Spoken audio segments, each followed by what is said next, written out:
What's up, champs? It's Langston 2 Live back with another reaction, and we got Pat CC with another banger.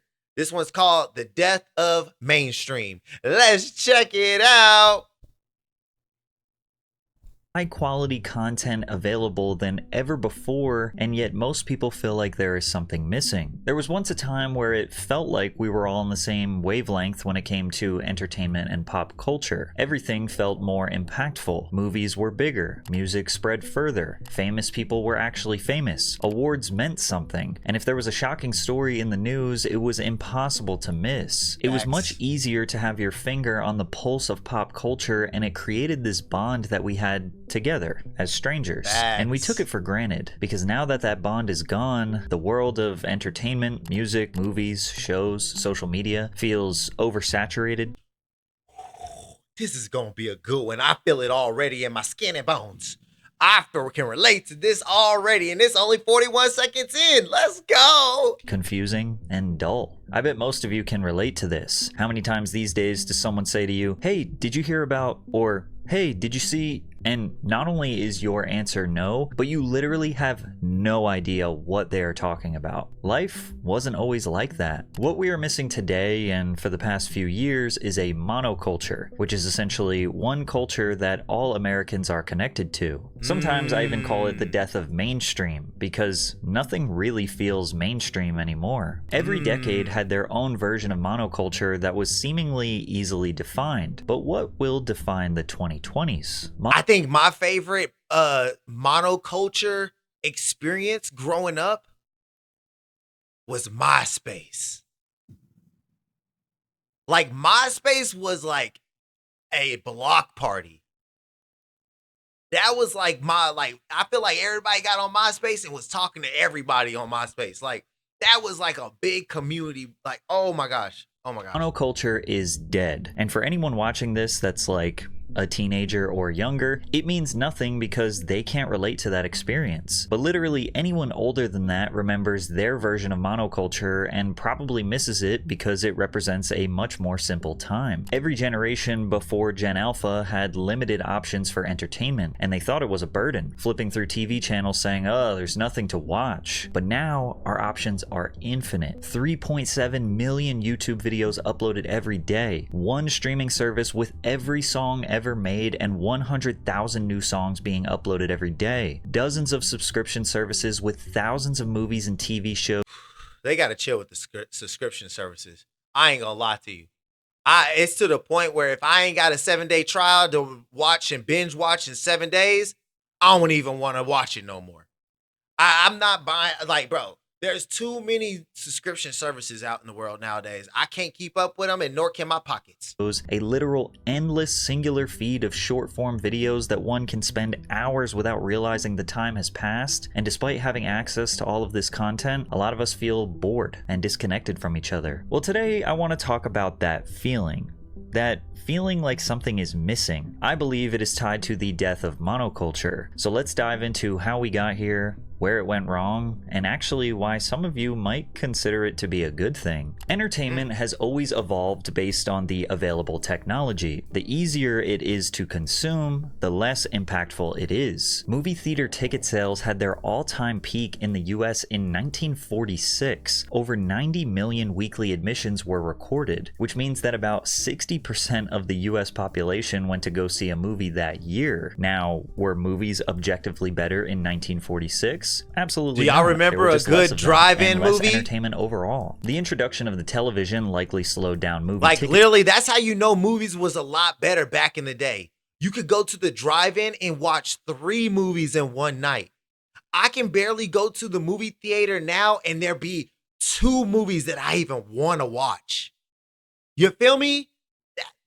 Sales, but opened up a whole new opportunity for entertainment, cartoons, sitcoms, and of course, ads. You've probably never heard of Spokeo, Truthfinder, or been verified, but the information about legally right now. Data brokers are selling really losing your info and Bro, your they're getting info good at fraud putting their supply own site. You advertisements had to in read videos. this book called the TV Guide to sneaking them in figure there. out when they were going to air a rerun. Plus, there were only a few channels, so competition for attention was fierce, but that also meant that millions of people were watching the same thing at the same time. With most households operating on 9-to-5 work schedules, the only time carved out to entertain yourself was between 7 and 10. This was known as prime time, and that's when the few good shows were on. Families watched the same things together, and a new episode airing at 8 p.m. on a weeknight could dominate school hallways and office break rooms the next day. Worst case scenario, you could stay up for late night television where Letterman would catch you up on all your pop culture news. We were connected as humans, kind of operating on the same wavelength, and the entertainment added to our humanity. That is, unless you were entirely disinterested from the few available shows and movies, then you had no other options, your life sucked, and you were looking for other forms of entertainment like heroin. But at least back then, or you were a Renaissance man and used your hands and was always outside, or a kid that was outside. You know, you didn't need the entertainment. You feel me? Like back in the day, it was so many more things to do outside of being entertained by others. You were the entertainment to you, and your friends were your entertainment. Your family was the entertainment. Have fentanyl in it. But the way people consumed movies and television stayed relatively the same for decades. By the 1970s, 95% of households had a TV in it. And then in the 80s and 90s, there was a massive uptick in available entertainment, like an entire TV channel dedicated to showing music videos, or an entire channel dedicated to showing cartoons. But even with more niche options, primetime shows still dominated pop culture, and Americans still felt a sense of togetherness through a somewhat limited availability. Is music not hitting the same anymore? Doesn't it feel like you used to have a connection with others based on a shared love for the same music? Well, music had a similar permeating connection to monoculture with a few key differences. For most of the 20th century, music was somewhat of a luxury. Today, for $15 a month, you can get access to every song ever made and 100,000 $15 a month, or you could pay $4.99 for YouTube Premium, and you get YouTube with no ads and also YouTube Music. new ones uploaded daily. $15 used to get you one album, and you had to take your happy ass to a record store and physically buy it. And if the album was in high enough demand, they might not actually have it. And that seems like a dumb thing to say, but in our modern culture, entertainment is never not available to you. These stores often had a strong sense of community and served as a gathering place for music fans. It wasn't unusual for artists to stop in and play mini concerts or sign albums before an appearance in a particular city. When people bought an album, they were now invested. They worked hard for that money. So to get the value back, they actually listened to the whole thing. They even tried to like the songs that they didn't initially like because they paid for it, which ultimately made them appreciate the artistry. What was your first album you ever bought? This uninterrupted focus on the music built a deeper connection from the fans to the artist. Fans had to imagine what their favorite musicians were like based on lyrics, a few interviews, and carefully staged photographs in magazines or posters on their wall. And that's why I feel like nowadays, people like artists, they still try to have that mysterious vibe to them, and they don't want to put themselves all the way out there. But now it's starting to gravitate, and a lot of industries or companies are like making their artists have to step out there, be more personable, show more personality. But that because of where social media is at now, and plus when you got streamers that's selling more records than some of these artists, I'm like, you got to at one, like, there's no reason why Kai Cenat should have a platinum song. Like, that man has a gold platinum song. Like, every streamer down there has a song that's doing numbers more than some of these artists. And they want that mysterious feel to them because the companies are still stuck in how it once was, where they didn't have to do too much too many press runs and stuff like that. People had a connection to them because they felt like they couldn't connect with them in a sense. Was a mystique. Pop stars felt larger than life, almost like fictional characters, which is why people would pass out at the mere sight of Michael Jackson. Today People we have used to countless faint. interviews and endless access to all of their thoughts and opinions on social media. That mystery is gone. Artists are more accessible than ever, and because of that, they feel less special. Bro, And that since was probably music was basically that was probably the weakest like trend that went around. Like any man that put a heart in his head because of Drake, I ain't gonna lie to you. You a lame dog. And I think that lameness should carry on to you at least about let's say 35. I feel like you still don't understand how lame that was for you to go get a heart in your head because of another man. a luxury. Most people didn't have tons of disposable income to buy every release. I'm not they talking wanted about to Drake. listen I'm talking to. about the people so that they followed typically him. resorted to listening to the radio or watching MTV. You couldn't just search your favorite Guns N' Roses song and get that instant gratification. You had to turn on MTV and just wait for it to come on, but in the meantime, you were consuming tons of other good songs that made you a more well-rounded music listener. And that was the same predicament for everyone. So at school dances, parties, or clubs, everyone 106 and felt Park connected over because the MTV. songs that were being played were the ones that everyone had the same access to. A lot of club DJs today still mostly play music from the 2010s, and a lot of people wonder why they aren't playing more modern music. Like, are we all crippled by nostalgia? Well, not necessarily, but when you play music from the 2010s, you can kind of guarantee that everyone in the club is going to know those songs. Whereas today, everyone just listens to vastly different music. What's considered extremely popular and mainstream to you might literally not be considered extremely popular and mainstream to the person next to you. Real. Today, we have unlimited access to every song ever made. When a new song or album drops, it is just right there in your phone. You don't have to talk to anyone, don't have to buy it, don't have to wait. Most of the time, the artist is actually begging you to listen to it, or you accidentally found out about it. You didn't even want to discover it. Most people have. When's the last time we actually had an album? And everybody said this was a good album. I don't think that's a thing that will ever happen again. No one can. I think it's always gonna be people that don't like it. But back in the day, everybody liked the Michael Jackson album. There was hardly anybody that could say they didn't like it. Prince come out, everybody liked that album. Nowadays, it's a large group that like it, and then it's a whole bunch of people that either have never listened to it like fully, and so they give it a bad rap. They don't like it. But there's never I haven't heard an album in a very long time where everybody can hands down majority win. This is a good album. Resorted to just letting the algorithm decide what music to recommend to them because it's easy. If you had Love Jones, all that, them older movies, everybody, bro, it's a whole bunch of it's not a lot of no skip albums. But back in that day, even with movies, everybody said that certain movies were like, oh, that's a good, Are We There Yet? That's a good movie. You feel me? Roscoe Jenkins, good movie. You feel me? Like it's a lot of movies out there back in the day that everybody was like, okay, everybody liked. You feel me?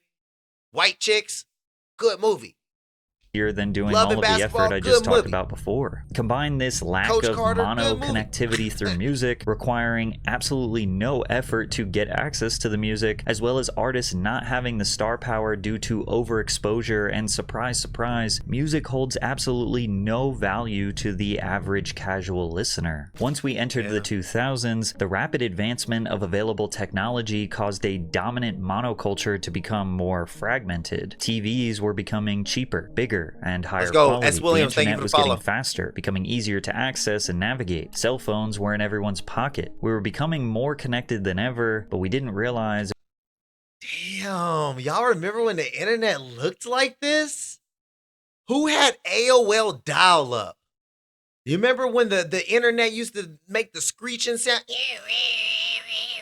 It would screech at you and yell at you trying to find a connection. AOL dial-up. Oh my God. it was actually going to drive us further apart. In my opinion, 2000 to 2010 was a great sweet spot for pop culture. I would You wasn't describe born. today's culture as everything all at once, and the early 2000s was the same, but it was slightly more manageable. Let's start simple. Movies. Here's a graph of every movie released per year around the world. You can see the quantity of movies released remained relatively the same from the early 1970s to the late 1990s, and it just started slowly ramping up in the 2000s before it exponentially exploded. Back then, there was a rhythm to it all. You'd get 2 or 3 massive blockbusters every summer, movies like Spider-Man, Pirates of the Caribbean, or The Dark Knight, which dominated culture for weeks. As fall and winter rolled in, you'd see smaller budget, more experimental, or just simple films rise to the surface. Movies like Eternal Sunshine of the Spotless Mind. Another great movie that no one can say was bad. Parent Trap. Little Miss Sunshine. Wait. Okay, that's a good one. That's a good one. That's a good one. What's the kid for Christmas? Kid that was stuck in the house for Christmas. It's on the tip of my tongue. What's the kid? Juno, and Requiem for a Dream. Everyone kind of knew what Home was Alone. coming. Home Alone. No one can say Home Alone was a bad movie. And when it was coming, and that predictability created a shared sense of anticipation. Even smaller budget films had a shot at becoming massive, and the reason they had a shot was because people actually went to the theaters. Our last peak in movie theater ticket sales was in 2002 when 1.5 billion tickets were sold. But even if you didn't go to the theater, we had these really cool things called DVDs, where you could buy the movie that you missed and watch it at home. And if you didn't want to commit to buying it, no worries. You could rent the film for a few bucks by going to this magical place called Blockbuster. This is a store where you could essentially browse all of the movies that you didn't get the chance to see. You would actually talk to the employee who worked there, and they would give you a recommendation. They were so geeked out. The people that worked at Blockbuster and these home video movies places, when they were not at work, they were watching a movie. They were so fanned out on movies, bro. They tell you the whole plot, the whole storyline. They'll explore. They would or tell you what everyone else is renting. Sometimes a movie was in such high demand that all of their copies would be rented and you couldn't get it. Imagine that. Imagine any form of entertainment being unavailable for you today. Scarcity created demand, and it made the film more exciting. It made you want to watch it more. Most of those crappy yet special early 2000s comedies were the perfect films to pick up at a Blockbuster, and people loved that place. The company earned $5 billion in revenue in 2004. The point is that you and everyone around you had this physical connection with the entertainment and was actively using their brain to choose what they wanted to consume. TV still had a somewhat similar rhythm in the 2000s. Primetime was still valuable airtime. MTV was in its best era, in my opinion, having a plethora of terrible yet oddly captivating reality TV shows and experimental series, while still having their sister network, MTV2, play music videos 24/7. It was one of the most versatile eras for mainstream music, with lyrical rap, crunk rap, rock, emo rock, country, pop, EDM, R&B, and countless other genres in a healthy rotation on MTV and the radio. It was just on the cusp of being overwhelming, but having it all contained on MTV and VH1 made it still manageable to keep up with. Kids were absolutely consumed by Nickelodeon, Disney Channel, and Cartoon Network, which were 3 separate networks that each had 2 to 3 shows worth paying attention to in their respective eras. We still had a healthy separation between our personal lives and our school and work life from 9 to 5, only entertaining ourselves lightly in the morning and in the evenings. We didn't have a phone to distract us from literally every millisecond of boredom. The entertainment options still felt limited enough that I feel like I never really had that problem, so we came home and we wanted to watch 1 and 6 Apart. It was things that we wanted to watch. We waited on to come on TV. But I feel like it's very important to put your kids in sports. Have your kids going to latchkey, after school programs. My mom worked. She's a single parent. She worked. So she had us always doing something. You feel me? We never really had a whole bunch of downtime to be searching for entertainment. It was, and then the times that we were tired of doing something, we would be in the house and she would make us go outside when we started getting on her nerves. You feel me? Like we had a, you feel me? Like it was sometimes we just had to go outside because she was like, y'all, get out. Would So feel I never like had to everyone run in. I around you never was was on the same searching for wavelength. a Plus, we lot were of like still at the TV mercy of knowing the entertainment. schedule of when new shows were going to air. Like But that's Saturday morning, like cartoons and stuff like that. I low key missed a lot of those cartoons because I had football games Saturday morning. My sister was cheerleading. Like my little brothers had to come to the games because my mom was at the games. You feel me? Like, so I like I feel like it's all about how you raise your children and how, and honestly, it really be the parent too. Is the parent a lazy sack of shit?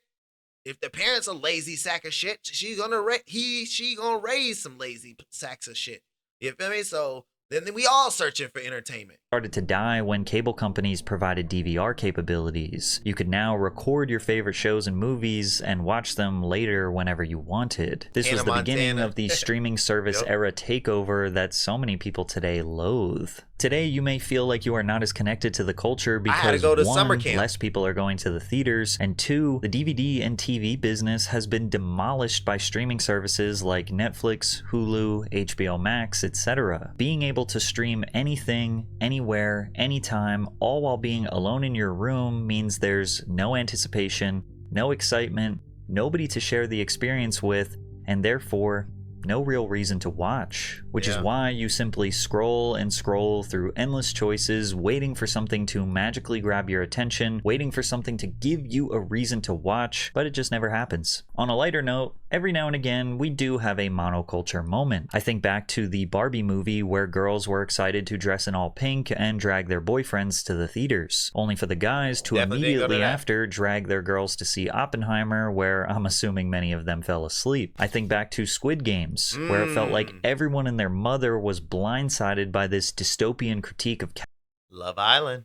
capitalism disguised as a fucked up game show. As far as films go, it feels like it's only every couple of years where there is a moment that we are all in sync, when it used to be literally all year, every year. I Yeah. can't even remember the last time The only music had a thing- monoculture moment. I mean, sure, radio is only still thing kind is of we weren't relevant. able to TikTok share that made experience popular with each other. songs more popular, now we're but able there's to. so much music all over the place all the time that I don't even know what anybody's listening to anymore. For TV, Yellowstone, Severance, White Lotus, Love Island, I mean, they are extremely popular, but can we say everyone is watching I don't those know those shows? first Will four. those shows define this era? I bet there are a ton of you watching that are like, I didn't watch a single one of those shows. The irony of it all is that the death of a unified And if you culture didn't watch it nowadays, you don't have to watch stuff nowadays. You can get the clips.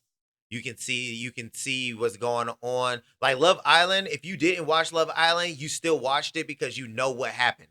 You can't get on the internet nowadays without being shown what happened. If that makes, you're gonna at least scroll by it at least once. This was the first season though. I can actually say Love Island took over the internet. Like it was crazy. This year is the first year. Like I haven't seen, like we all watched Love Island, but it never took over the internet like it did this time around. It was to the point where you had people that was actually watching it just to get a clip off. They had to hate on it. Grown ass men knowing damn well they sitting there watching it with their girl, and for them to get some likes, they gotta hate on somebody else that's watching it. Like this year, Love Island was definitely. It's only gonna get bigger now. It's only gonna get bigger. Everyone seems to be feeling came with our pursuit to be more connected than ever before, because the adaptation of the internet and social media into our everyday lives was the nail in the coffin for monoculture. By the turn of the century, in my everyone with algorithm. extra cash It's had a all over computer mine. I somewhere in watched the it, though. house. Our parents were using them to basically replace what the newspaper did for decades. As the desktops and internet connection got faster, we looked at Hey, I remember one time I used to be a delivery for some newspaper. I used to deliver newspaper, right? It was just, but it wasn't like, it was just like the neighborhood newspaper. Well, someone stole my bike, right? Someone stole my bike. So this one time, my mom had to drive me around to do the newspaper. and she drove me around. It was after she got off work, so it was a little later in the day. And I'm jumping in and out of the car. At this time, we had like this SUV. Tell me why. I'm trying to get done. I'm like running, boom, throwing them, da da da, throwing them. You feel me? My mom, one time I jumped out the car before she can stop. And I literally like jumped out, like I fell out the car before she could stop. I hit my head on the concrete, busted my head open and shit. Bro, that was the last time I ever delivered the newspaper. I think at that moment, I just dropped all the newspapers and nobody got the newspapers that night.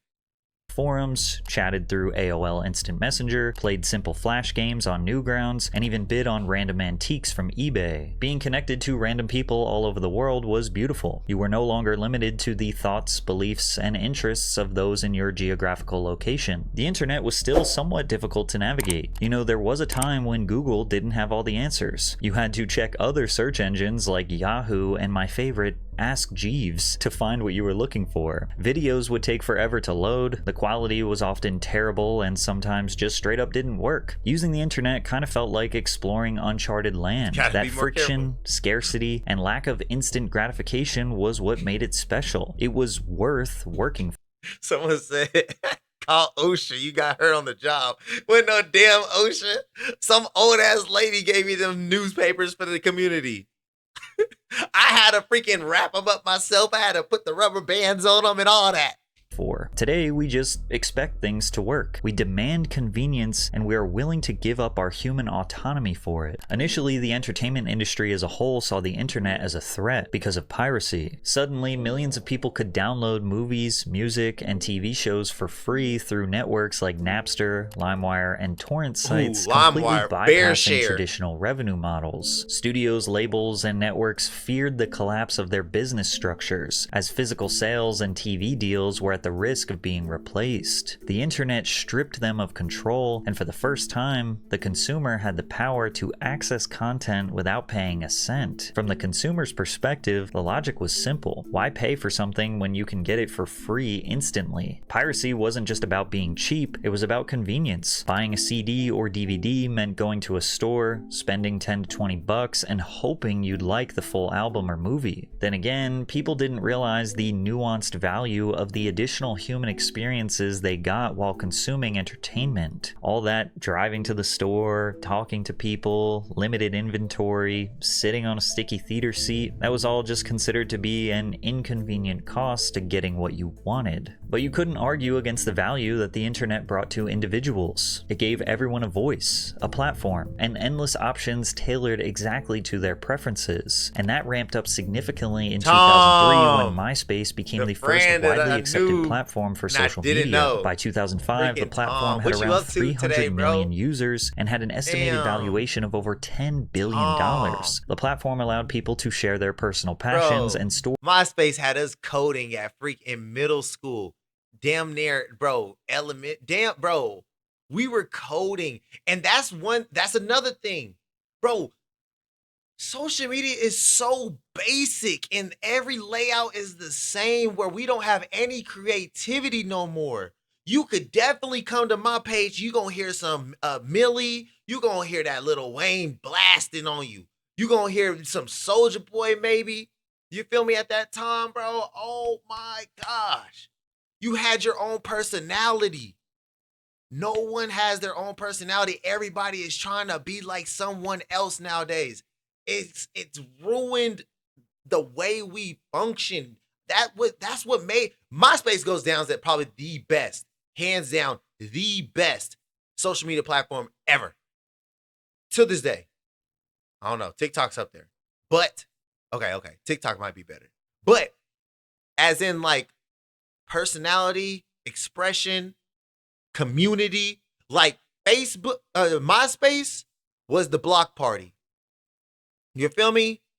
Instagram is like church. Okay, damn, that's wrong. But you know what I'm trying to say. Somewhere you don't want to be as a kid.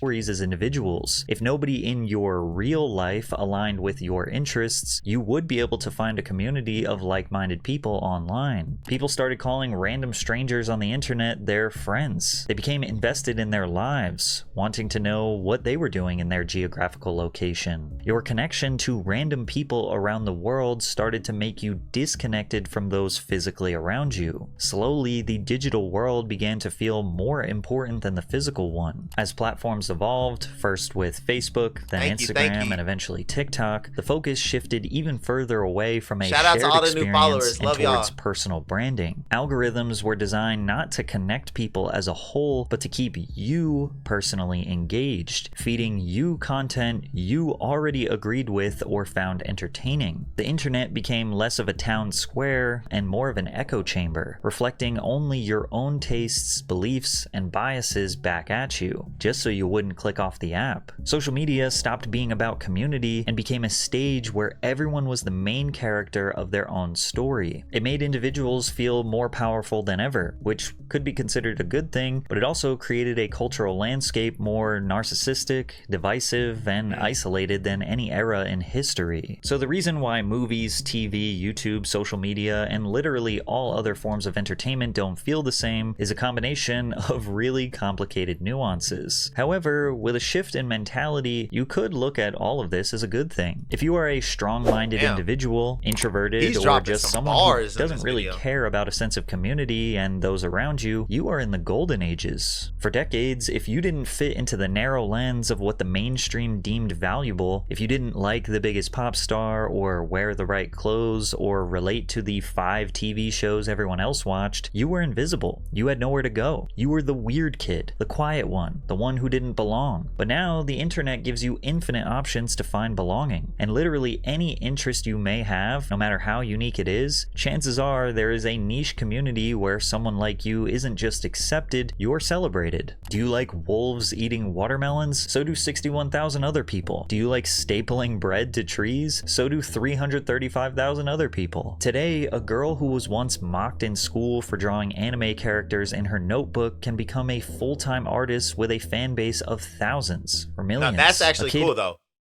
This is why I do like social media though. Stuff like this. The people that have talent that probably don't even attempt, they just want to express their talent, show off their talent. They probably don't go into it with alternative motives. They don't try to just do it just because they, at the end of the day, they honestly probably think that it's just their way to just release themselves, be themselves to the world, just like MySpace. I believe this is cool. This is the fun. This is the stuff that I do like to see on social media. Who was laughed at for making weird songs on his cracked BandLab app can go viral on TikTok and then chart on the Spotify Now that Viral has 50. to stop, though. A filmmaker with no connections and no budget can put their short film on YouTube and have it resonate with millions of people around the world. These stories were impossible in the monoculture era because the gatekeepers decided what was and what wasn't. Before the internet, independence was next to impossible, and today the gatekeepers have less power than ever. So maybe entertainment feels more chaotic, more overwhelming, and less special. Maybe we are no longer all connected under a simple, easy to navigate monoculture, but there is more opportunity than ever for a small independent creator to get a taste of that success. And for consumers, if you know what your interests are and do not let algorithms decide what you want to watch and are willing to do the tedious task to actively get outside of the echo chamber that these algorithms are trying to hold you in and find that one quality YouTuber or that one underrated Hulu series, then you are probably completely fine with today's entertainment climate. That's why I like ChatGPT, because the more you talk to it, the more you end up telling the ChatGPT how you operate, how you think, what you want, how you view things. It'll start giving you your own algorithm. It'll start pushing you to, like, it will even show you how much you don't know about yourself sometimes. And so I feel like that is a tool that you can use to find this type of content or the type of things that you desire a little bit more in life, and it'll give you suggestions on maybe some activities, hobbies, and things that you have never tried before based off of your interaction with it. With the algorithm on social media, it gives you what it wants to push you. It pushes narratives in your face, and that's why they want to take the U.S. wants to take the rights for TikTok. You feel me? They want to be able to push these narratives, show you what they want you to show. They want you to think Africa is full of just a whole bunch of people that are malnourished and uneducated. They want you to think that China is the bad guy. They want you to think, like they want you to see a whole bunch of uh thugs and then just make the picture of a thug look like a black person, knowing damn well, shoot, the people that stormed the Capitol are the biggest thugs ever. They want you to have these narratives, and that's what the algorithm will push to you. But you got to be able to navigate through that and search things and bookmark things and favorite things and say I'm not interested in things to create your own algorithm. Build your own world. Who cares about community? This is your life. Now, I personally go back and forth on my feelings towards the death of monoculture. I don't personally feel drowned out in content. Since I have terrible movie and TV taste, I will watch just about anything as long as there is a decent premise for the plot. As far as music goes, I am totally willing to put in the grind to find my new favorite artist, and I'm actually one of those annoying people who kind of starts to dislike someone when they get more famous. So I actively look for underrated talent, and Spotify and social media makes that a million times easier and more convenient. But at the same time, I do miss that sense of monoculture. I play a lot of golf, and when I meet new people, I've had countless conversations that lead nowhere because we have absolutely nothing in common due to being stuck in totally different algorithmic echo chambers. Sometimes the golfers don't even watch golf, so I'm just like, I'll talk to people sometimes and talk about TikTok or something like that, and they'll be like, I ain't never seen from a videos system like that. that was I don't know what created trend for you me talking to about. succeed. And because of What my kind of side of feelings going TikTok back you and on? forth, my We channel be on is two somewhat different a reflection of sides. the lack of and yearning for an entertainment monoculture. My YouTube channel is kind of like a Everybody's 2000s entertainment's different. MTV-inspired hodgepodge of modern pop culture. Firstly, I'm reliable, posting every Monday at 3:15 p.m. Eastern Standard Time. And every week, we talk about something pop culture related. Sometimes it's music, sometimes it's film, sometimes it's internet personalities, sometimes it's a comedian, action sports star, politics. The modern YouTube algorithm wants you to keep making the same video over and over with the same thumbnails and dominate one specific niche, which is why you see so many successful channels being repetitive, because that is literally what works. I try to keep a balance. And because of that, some videos get more views than others, some videos bomb, but I hope you enjoy me keeping that old early 2000s variety. You can come to my channel to keep you updated with modern pop culture and feel some tiny slice of that monoculture we all used to love. Also, this was kind of a different style of video for my channel. I usually stick to documentaries that are objective and fact-based, but recently, I've just kind of been wanting to switch it up a little bit. So I'll be looking at the comments to see what you guys think about this more conceptual or think piece rant type of video. So let me know what you think. Man, great freaking video. Like, comment.